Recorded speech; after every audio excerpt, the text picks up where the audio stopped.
அத்தியாயம் 50. தயவு செய்து நிறுத்துங்கள். நான் செபாஸ்டியனுக்கு சண்டை கோரிக்கையை அனுப்பியபோது எனக்குள் புன்னகைக்காமல் இருக்க முடியவில்லை. இப்போது அவர் இங்கே அனைவருக்கும் முன்னால் இருப்பதால் அவர் ஓட எங்கும் இல்லை. இப்போது அனைவருக்கும் முன்னால் அவர் சண்டையை நிராகரிப்பதற்கான வாய்ப்பு இல்லை. நீ மருதனை தோற்கடித்ததால என்னை தோற்கடிக்க முடியும்னு நினைக்கிறியா? 9வது ரேங்க்கும் 2ஆம் ரேங்க்கும் பெரிய வித்தியாசமிருக்கு. அதை நான் இப்போ உனக்குக் காட்டப் போறேன். நான் அமைதியாக அங்கேயே நின்றேன்.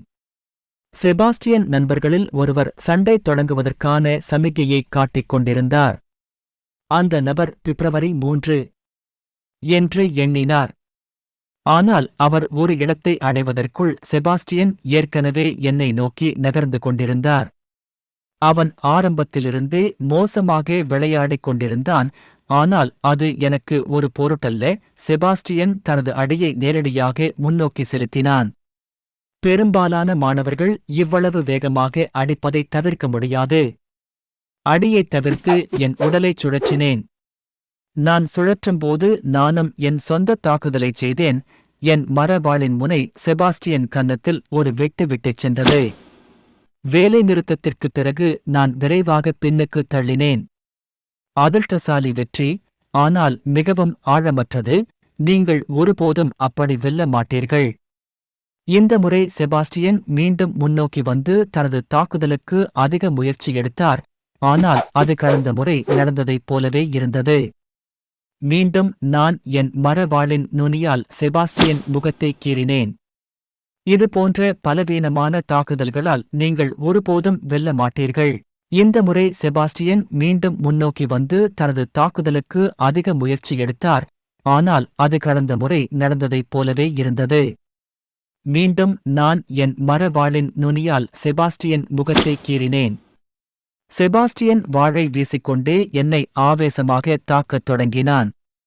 ஒவ்வொரு அடியையும் கடைசி நொடியில் தவிர்த்துவிட்டு என் ஆயுதத்தின் நுனியை மட்டுமே பயன்படுத்துவதை உறுதி செய்து திருப்பி அடிப்பேன். வெளியே இருந்த மாணவர்களுக்கு நான் மிகவும் பதட்டமாக இருப்பது போல் தோன்றியிருக்கும். என்னால் செய்ய முடிந்ததெல்லாம் ஒரு தடுமாறி என் ஆயுதத்தை அவர் மீது வீசி அது அவரை தாக்கும் என்று நம்புவதுதான். இதுவரை எல்லா வெற்றிகளையும் அவர் சிறப்பாகச் செய்துள்ளார்.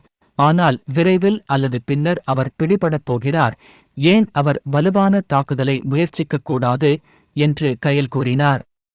நீங்க இதையெல்லாம் தப்பா பார்க்கிறீங்கன்னு நான் நினைக்கிறேன், சில்வியா சொன்னாள். என்ன சொல்றீங்க? பாருங்க. சண்டை 10 நிமிடங்களாக நடந்து கொண்டிருந்தது. செபாஸ்டியன் மட்டுமே தாக்கினார். திடீரென்று செபாஸ்டியன் புருவத்திலிருந்து கண்ணில் இரத்தம் சொட்டுவதைக் கண்டு நிறுத்தினார்.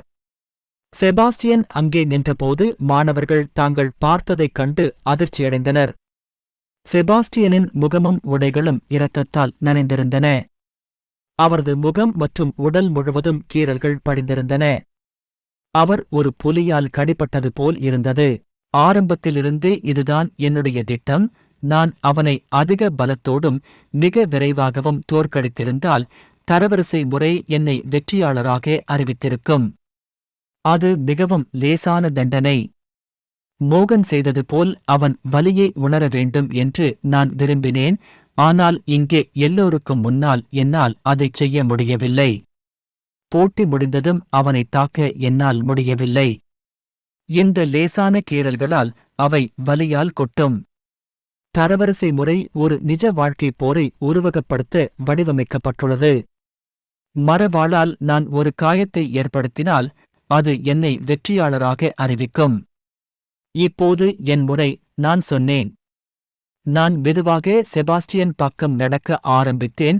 இரத்த இழப்பு மற்றும் தொடர்ச்சியான தாக்குதலால் செபாஸ்டியன் சோர்வடைந்திருந்தார். தன்னால் செய்யக்கூடியது தற்காத்துக் கொள்வது மட்டுமே என்று அவருக்கு தெரியும். நான் கீழே என் வாளை அவன் முகத்தை நோக்கி சுழற்றினேன். தாக்குதலை தடுக்க செபாஸ்டியன் தனது வாளை மேலே உயர்த்தினார். என்னுடைய தாக்குதல் தடுக்கப்பட்டுவிட்டது என்று நினைத்தபோது செபாஸ்டியன் முகம் நிம்மதியை காட்டியது. ஆனால் அவன் கண்களுக்கு முன்பாகவே என் கத்தி மறைந்து படிப்படியாக அவன் வாளை எறிந்தது போல் தோன்றியது. தாக்குதல் அவன் உதட்டை நடுவில் பிளந்து தாக்கியது. செபாஸ்டியன் இப்போது அவனுக்கு 2 வாய்கள் இருப்பது போல் தெரிந்தது. நீங்க என்ன பண்றீங்க? என்னோட அப்பா இதையெல்லாம் சொல்லாம இருக்கீங்க. அவன் உதடுகள் கிழிந்திருந்ததால் அவன் என்ன சொன்னான் என்பதை புரிந்து கொள்வது கடினமாக இருந்தது. ஆனால் அவனுடைய குணத்தை அறிந்த அவன் தன் தந்தையின் பெயரைச் சொல்லி என்னை மிரட்ட முயன்றான். அவர் அதை எப்படி கற்றுக்கொண்டார் என்பது சாத்தியமில்லை என்று மோகன் கூறினார். மோகன் தனது அறையில் விழித்தெழுந்தார். மைதானத்தில் நடக்கும் சண்டையைப் பற்றி கேள்விப்பட்டார். அவர் ரேவைப் பற்றி கவலைப்பட்டு அவரை தடுக்க விரும்பினார். ஆனால் மோகன் மைதானத்தை அடையும் நேரத்தில் சண்டை ஏற்கனவே தொடங்கிவிட்டிருந்தது. தான் பயன்படுத்தப்பட்ட திறமையை பார்த்து மோகன் அதிர்ச்சியடைந்தார். மற்ற கருப்பு உடை அணி மாவீரர்களும் அதிர்ச்சியடைந்தனர். அந்த திறமை அவர்களுக்கு கற்பிக்கப்படவில்லை, ஆனால் காட்டப்பட்டது மட்டுமே. அவர்களின் முதல் பாடங்களில் ஒன்றில் ஒரு கருப்பு மாவீரர் இறுதியில் கற்றுக்கொள்ளும் சில திறன்களை சர்கே அவர்களுக்கு காட்டினார். அந்த திறமைகளில் ஒன்று பேண்டம் ஸ்ட்ரைக். ரே சமீபத்தில் செபாஸ்டனில் பயன்படுத்திய தாக்குதல். சர்கே அதை ஒரு முறை மட்டுமே நிரூபித்தார், ஆனால் இங்கே ரே அதை பயன்படுத்துகிறார். இந்த குறுகிய காலத்தில் அவன் இன்னும் வலிமையானவராக மாறிவிட்டார் என்று எரிக் கூறினார். என்ன உணர்வது என்று தெரியாமல் ஏறி குழம்பிப் போனான். ரேயை பார்த்து சந்தோஷப்படுவதா அல்லது தன் போட்டியாளர் தன்னை விட முன்னேறி வருவதை பார்த்து வருத்தப்படுவதா என்று அவனுக்கு தெரியவில்லை. கூட்டத்தில் இருந்த அனைவரும் இப்போது சண்டையில் யார் வெற்றி பெறப் போகிறார்கள் என்பதை பார்க்க முடிந்தது. ஆனால் ரே தாக்குவதை நிறுத்தவில்லை. அவன் தனது வாளின் முனையால் செபாஸ்டனை மட்டுமே தாக்கிக் கொண்டே இருந்தார். செபாஸ்டனுக்கு இதைவிட அதிக தண்டனை தாங்க முடியவில்லை. அவன் விட்டுக் கொடுக்க விரும்பினான். ஆனால் அவன் அந்த வார்த்தைகளைச் சொல்லத் தொடங்கும் ஒவ்வொரு முறையும் ரே தன் மனதை படிக்க முடிந்ததைப் போல ரே அவன் வாயில் அடிப்பான். இந்த படுகொலையை பார்த்து கொண்டிருந்த மாணவர்கள் ஒன்றை மட்டுமே நினைத்தார்கள். ரே மனித தோற்றத்தில் ஒரு அரக்கனாக இருந்தான். அவர் இன்னும் கஷ்டப்பட வேண்டும் என்று எனக்குள் நினைத்தேன். ஒவ்வொரு தாக்குதலிலும் கடந்த காலத்தின் படங்கள் என் மனதில் தோன்றின. செபாஸ்டியனின் இரத்தக்களறி முகத்தை பார்த்தபோது எனக்கு எந்த அனுதாபமும் ஏற்படவில்லை. அவர் இதற்கு தகுதியானவர். அவரும் மோகன் ஒரே பள்ளியில் படிக்கும் மாணவர்கள். இருவரும் ஒரே காரணத்திற்காக சண்டையிட்டனர். அவர்கள் ஒரே இனத்தைச் சேர்ந்தவர்கள். அப்படியானால் ஒருவரை காயப்படுத்தி அவ்வளவு தூரம் செல்ல வேண்டிய அவசியம் ஏன் வந்தது?